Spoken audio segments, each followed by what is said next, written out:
Ce ne furent que les aperçus de la puissance de la prière que les apôtres eurent avant la Pentecôte.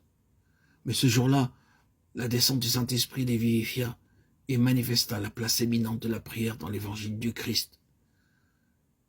L'appel à la prière adressé à tous les saints est maintenant l'appel le plus fort et le plus persistant de l'Esprit. La piété des saints vient de la prière et par elle est rendue parfaite.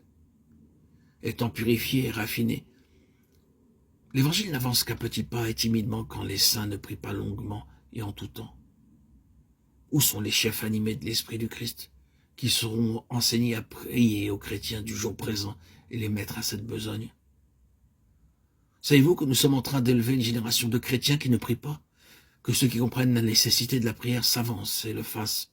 Aucune œuvre meilleure n'aura été accomplie.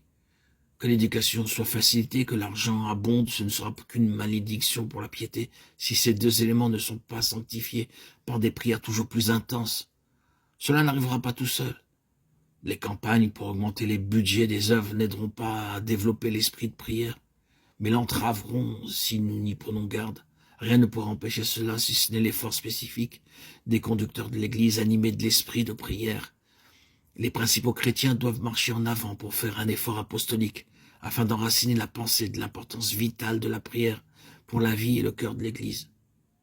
Les conducteurs qui prient peuvent seuls engendrer des fidèles qui prient. Des apôtres qui prieront auront des disciples qui prient. Nous avons le plus grand besoin de quelqu'un qui mette l'Église en train dans ce réveil de la prière. Nous ne sommes pas une génération de gens qui prient, et les saints qui ne prient pas sont une misérable troupe, qui ne possède ni la beauté, ni l'ardeur, ni la force des saints. Qui réparera cette brèche? Celui qui amènera l'Église à prier sera le premier des réformateurs et des apôtres modernes. Notre opinion formelle et réfléchie, c'est que le grand besoin de l'Église dans ces temps et dans tous les âges est de posséder des hommes d'une foi telle, d'une pureté, d'une sainteté telle, d'une vigueur spirituelle et d'un zèle ardent tel que leur prière, leur vie, leur ministère soient capables de produire des révolutions spirituelles qui ouvriront une ère spirituelle nouvelle chez les individus et dans l'Église chrétienne.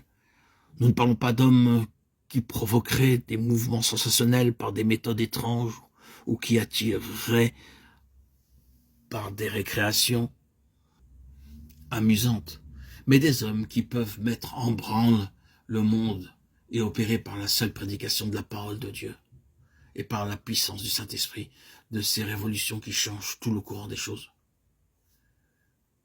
Ce ne sont ni les capacités intellectuelles ni une éducation distinguée qui opéreront cela, mais la puissance de la foi, la capacité de prier, une consécration complète, une humilité entière, l'oubli complet de soi-même pour ne penser qu'à la gloire de Dieu, un désir insatiable et constant de recevoir la plénitude de Dieu en soi.